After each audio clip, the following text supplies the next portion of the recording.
right. Welcome back, everyone, to Davos. World Economic Forum is well underway at this point. If you want to try and figure out who everybody's trying to talk to, you have to look to the man who's sitting right next to me. Nouriel Roubini is something of a rock star around this place. The professor has been right for the last couple of years. Last year, people were still skeptical, but this year, they listen when you start talking, right? Yeah, they're doing right now. Absolutely. Yeah. Reality check has set in. Okay, so you've been very, very pessimistic about everything you see out there.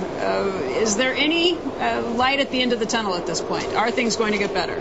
Well, for now, the only light at the end of the tunnel is one of the incoming train wreck, the financial economic. It's the worst financial crisis, the Great Depression, the first global synchronized recession in decades, and it's going to get worse. We've just been listening to Steve Leisman, who's been reporting about this new idea from the government, creating a bad bank, taking a lot of the toxic assets off of the bank's balance sheets, and the futures this morning are up very sharply on this idea. Is this, in your idea, something that will work? Well, the futures are up because this is another bailout of the shareholders of the banks and of the unsecured creditors. The trouble with this idea is that in principle it's a good idea, but at which price you buy the assets. If you buy them at a high price, you're having a huge fiscal cost. And if you buy them at the right market price, the banks are insolvent, and then you have to take them over. So I think it's a bad idea. It's another form of moral hazard and putting on the taxpayers the cost of the bailout of the financial system. So no matter what the price, you're concerned about this? You don't think there's a way to find a right price?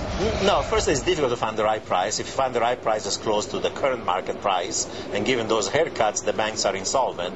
So in my view, even if people don't want to do it, effectively, the banking system is effectively under government control. Now we have to formally nationalize it. We've given them $8 trillion of liquidity supports, guarantees, and capital. Let's admit the banks are insolvent. The hole is too big. You have to do what essentially Sweden did. Take over the banks, clean them up, separate them, the good and the bad assets, and then sell it to the private sector. At least the U.S. taxpayer is going to have an upside. It's going to earn something out of it. Otherwise, we're throwing away. Isn't that essentially money. What they're doing with this bad bank? If they do it, in effect, take some sort of a position in the company, a stake in the position.